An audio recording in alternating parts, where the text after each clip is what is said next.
Gnocchi. This is a pasta you can make in your own kitchen with no equipment and ingredients you probably already have. Today, I'll teach you how to make 3 different gnocchi varieties, and I'll give you some sauces to go with them too.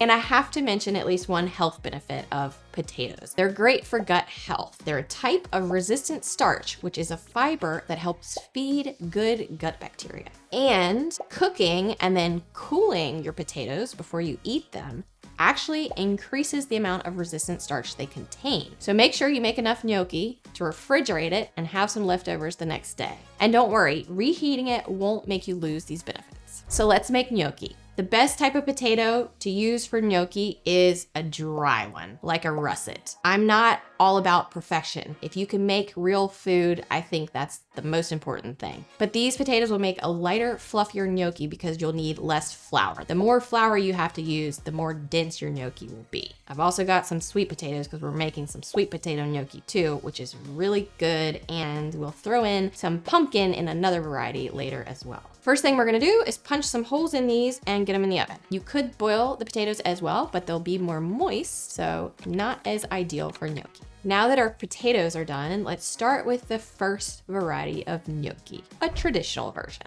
The potatoes are definitely more easy to peel when still hot. So try to keep them hot, put them on a cutting board or a towel if your hands can't handle it, and get the skin off. Next step is to mash the potatoes up as finely as possible. Most people would use a potato ricer or a box grater. Again, I don't need to be an amazing Italian chef, and I don't want to wash another thing. So I'm just going to use a fork and mash these up as well as I can. Next step, I like to put my potatoes on a tray for easier cleanup later and make a little divot in the middle. Make sure they've cooled somewhat so you don't cook your egg, and then add your egg and salt. Mix your 2 russet potatoes, egg, and salt with your hands.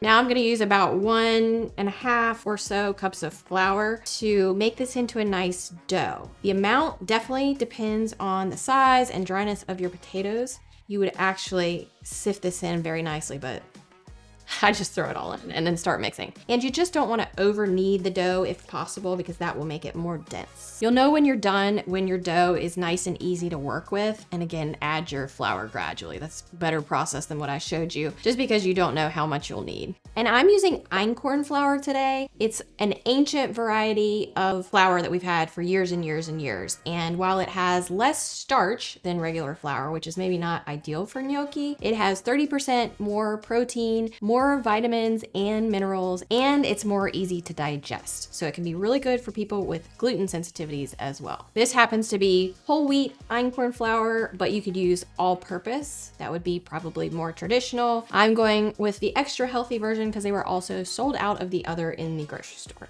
Now flour your work surface and cut your dough into 4 parts. Now using your palms, you're just gonna roll these out into ropes about as thick as the top of your thumb, and cut with a knife or bench scraper into pieces about 1 inch or 2.5 centimeters thick. Now you have gnocchi. Very simple. Optionally, if you want to make some divots for the sauce to catch in, you can push along the back of a fork, or you could make a little indentation with your finger, or you could just make a little indentation with your fork or knife.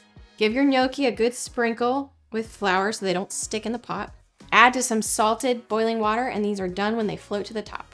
Don't crowd your pot too much, and if these don't float, it's probably because they're stuck together. So just mix them up a little bit and they'll float. It only takes a couple minutes. Next up, sweet potato gnocchi. Same process, different ingredients. 2 sweet potatoes, 1 egg, and 1 teaspoon of salt.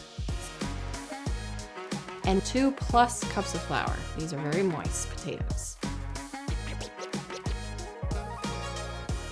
Last but certainly not least, our pumpkin ricotta gnocchi.